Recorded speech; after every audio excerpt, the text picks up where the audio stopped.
welcome back to the Moonlitwest channel. Today, we will continue our mysterious and fascinating journey beneath the ocean's surface.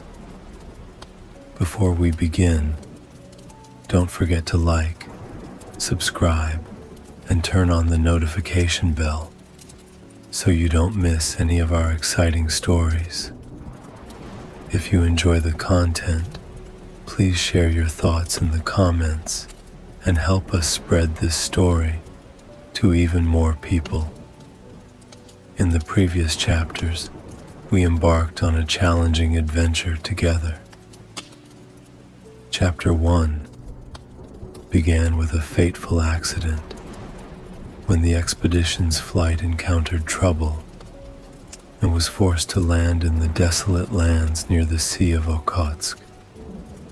In Chapter 2, the team discovered a mysterious cave system with a massive stone door etched with ancient symbols, opening up a world never seen before.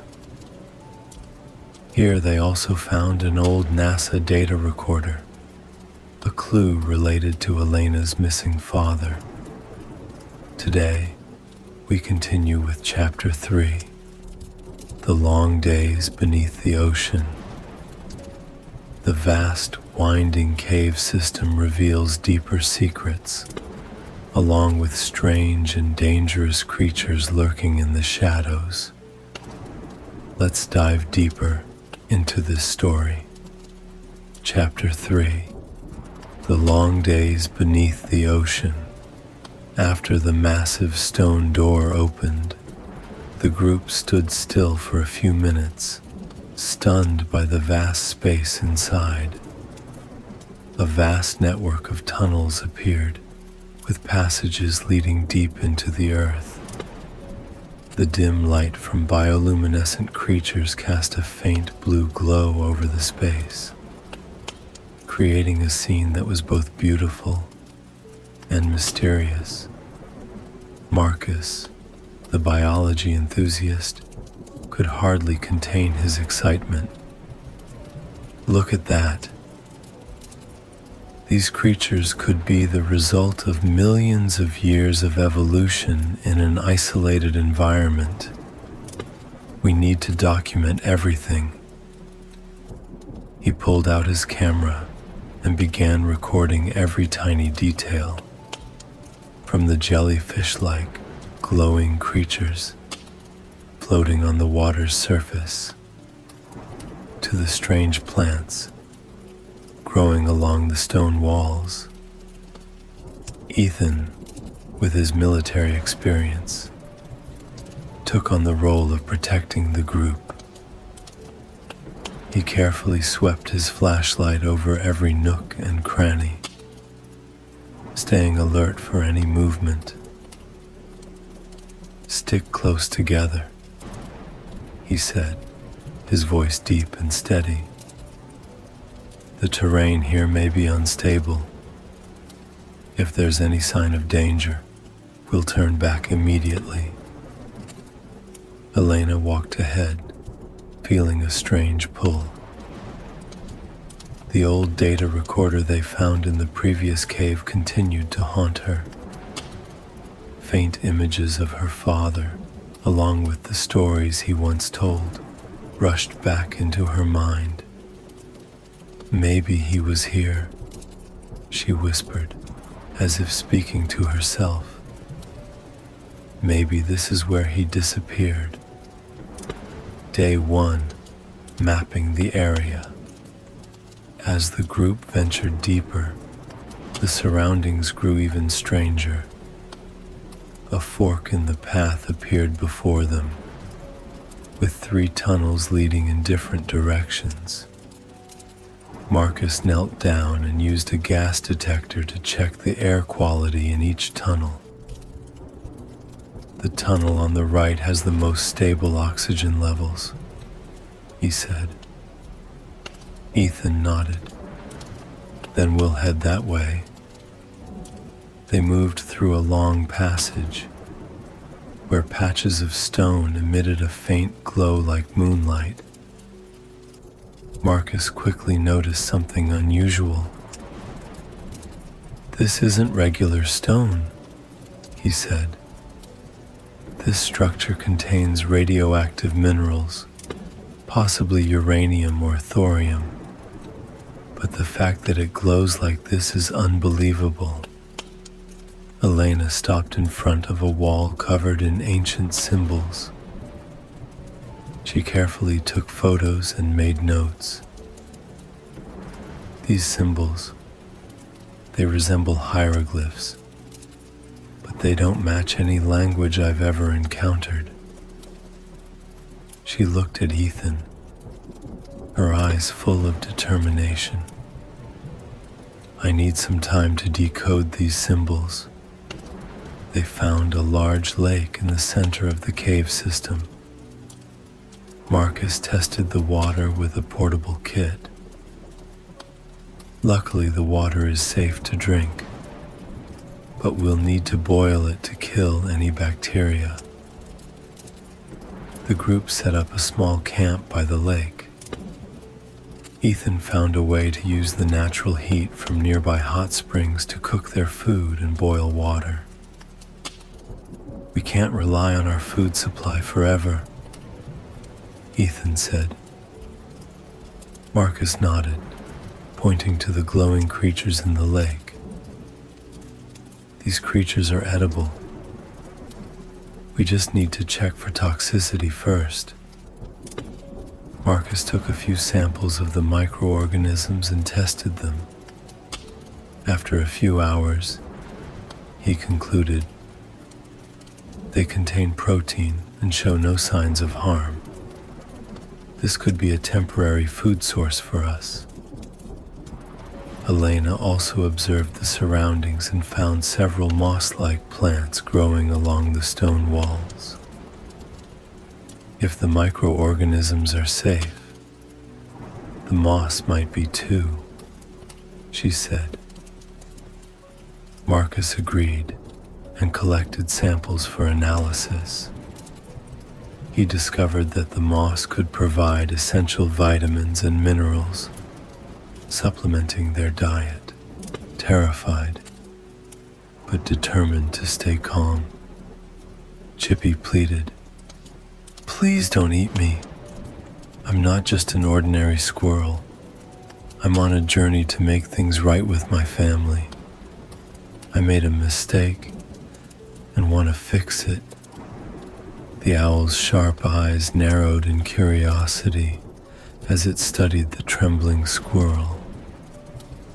"Redemption," the owl scoffed. "In the wild, there's no room for such notions. Survival depends on strength and swiftness, not kindness." Despite the owl's harsh words, Chippy didn't give up.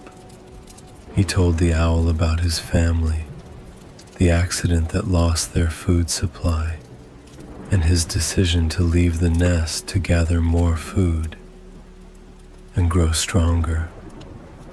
With a quivering voice, Chippy added, "I want to be a squirrel who truly appreciates everything my parents have done for me.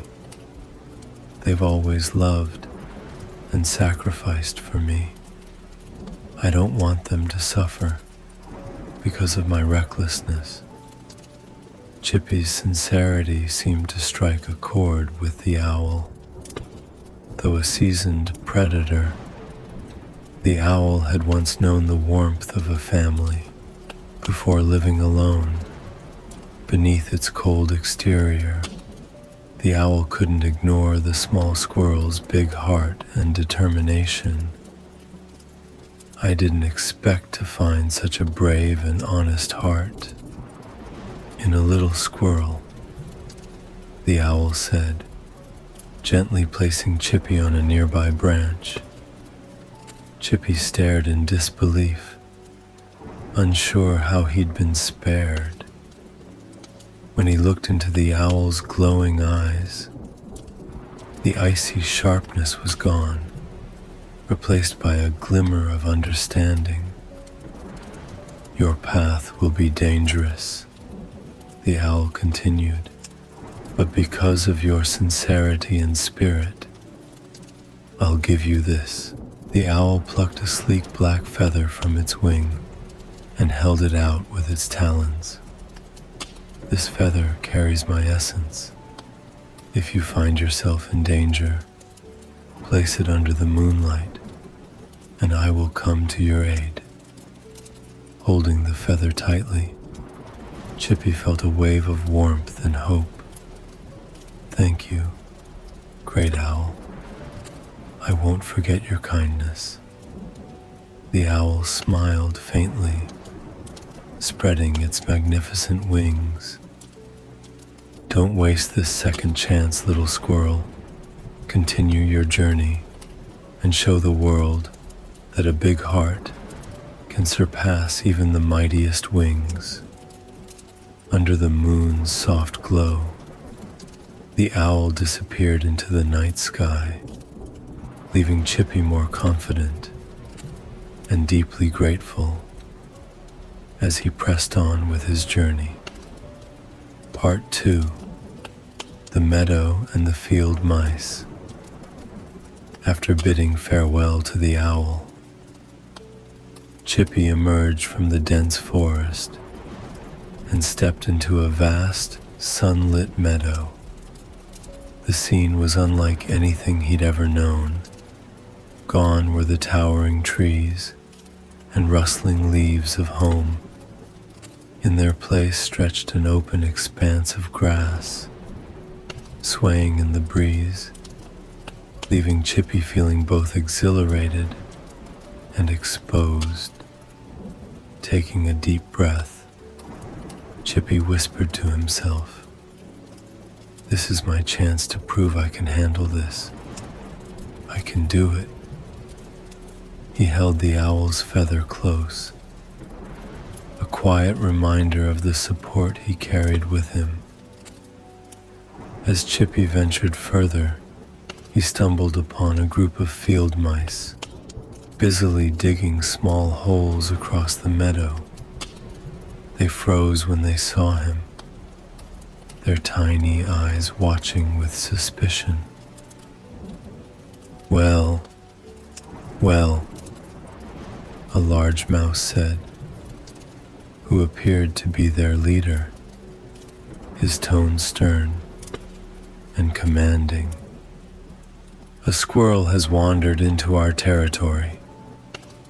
Chippy hesitated, stepping back slightly, but summoning his courage, he shared his story, explaining his journey and the reason he had come so far. The leader listened, then smirked slyly. "A journey of redemption, huh? Interesting. But if you want to cross our meadow, you'll have to prove your worth. Join our game, a race to gather food. If you win, you can pass. If not..." The other mice exchanged knowing glances, their eyes glinting with mischief. Chippy realized he had no choice but to agree. The race and the trap. The mice led Chippy to a patch of land dotted with small holes. The rules were simple. Whoever gathered the most nuts within 10 minutes would win. At the signal, they all dashed into action. Chippy worked quickly, finding a few nuts hidden in the grass. But he soon noticed something strange. The holes seemed to draw him farther and farther away from the center of the meadow. Finally, he stopped, realizing he was standing at the edge of a large, deep pit. Behind him, the mice were closing in, their cunning smiles revealing their true intentions. "You're quite naive," the leader sneered. This wasn't a game, it was a trap. You don't belong here, and we don't want you in our meadow. Chippy's heart pounded as he looked around for a way out. The mice advanced, their tiny forms brimming with menace. Suddenly, Chippy remembered the owl's feather. Pulling it out, he placed it under the dim light of the rising moon. Within moments, the sound of powerful wings broke the stillness. A shadow swooped down from above. The great owl had returned, discovery of the secret lab. After venturing deeper, the group discovered a hidden metal door in the shadows. Elena, with a determined look in her eyes, approached and recognized a familiar symbol on the door, the symbol of the secret project her father had mentioned. "This is where my father used to work," Elena said, her voice choked with emotion. She opened the door, revealing a vast underground laboratory, long abandoned. The desks were covered in dust, the screens were off, and documents were scattered everywhere. But at the center was a large device, glowing faintly, still operational. Marcus and Ethan moved closer to inspect it, while Elena began flipping through the old documents. "This is the Ocean Resource Extraction Project," she said, reading through the notes. They were trying to use glowing microorganisms to generate energy. But she stopped, her expression worried. An accident occurred. Overexploitation disrupted the ecosystem, leading to the total collapse. The project was canceled, and my father, he never left here. The dark plot and Ethan's brother's secret. As Elena continued to examine the documents, a horrifying discovery emerged. This project wasn't just an energy experiment. It was part of a plan by an alien group. They had used technology and knowledge far beyond humanity's to guide the project. The true goal wasn't to supply energy to Earth, but to control the ocean's ecosystem, using microorganisms as a tool to control the entire planetary environment. Meanwhile, Marcus noticed large footprints and skid marks leading into an area behind the central device. When the group followed, they encountered a giant creature with a glowing body and bizarre features. Ethan, in that moment of confrontation, recognized the familiar eyes. "No way," he gasped. "My brother." Elena and Marcus turned back, stunned. The giant creature with a slow and sorrowful voice uttered, "Ethan, it's me, Daniel. The truth about Daniel." Daniel, the brother Ethan thought he had lost in an underwater military mission, had actually been captured by the military and brought into this project. He had been forced to conduct experiments using microorganisms, which led to biological mutations. Daniel explained that when Elena's father uncovered the alien plot and tried to stop it, he was killed. Daniel, after being transformed, was left behind as an accidental guardian for the project. "I tried to stop them," Daniel said, his voice low and sorrowful. "But I can't go back to how I was. Ethan moved closer, his eyes filled with regret. Daniel, I didn't know. I couldn't protect you. But now, we can end this. The new plan of action. Elena, Marcus, and Ethan, along with Daniel, discussed how to shut down the entire project. Daniel revealed that the central device not only gathered energy, but also sent signals to the alien group. If destroyed, the signal would alert them and possibly bring them back. I'll stay here, Daniel said. I can't leave, but I can protect this place and stop them from returning. Ethan objected. No, you can't sacrifice yourself again. Big brother, Daniel said, his voice firm. This is the only thing I can do to right what happened. The final confrontation. As the group proceeded to deactivate the system, the alien group sent a response signal, activating defense mechanisms. A battle erupted between the group and mutated creatures. Ethan, with Daniel's help, fought to protect Elena and Marcus while they disabled the devices. We only have a few minutes, Marcus shouted, his hands busy with the control panel. Elena entered the final code to overload the system. Daniel, with his immense strength, held back the attacking creatures until the signal was completely severed. The separation. As the system began to collapse, Daniel stood at the center, the light from his body blending with the glowing crystals. Go, Ethan. Live on and tell the world this story, Daniel said. Ethan, tears streaming down his face, hugged his brother one last time before leaving.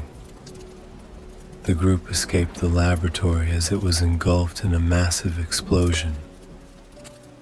On their way out, Marcus reflected on what he had learned. Science is not just about discovery. It's also about the responsibility to protect the world, he said. The lesson and new beginnings. When they returned to the surface, Elena looked out at the ocean, now calmer.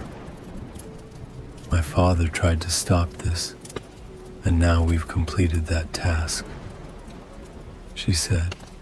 Ethan, though aching from the loss, felt a sense of relief. Daniel sacrificed himself, but he found his purpose. We won't let that sacrifice be in vain. Marcus, with the new data and notes, was determined to use them to study and protect the ocean ecosystems. The group left, carrying with them a story of courage, responsibility, and sacrifice, knowing that this journey had changed them forever. Conclusion. And so, our fascinating journey of exploring the ocean has come to an end. We hope the stories and images have helped you relax and enjoy some peaceful moments. Now, gently pull the warm blanket around you.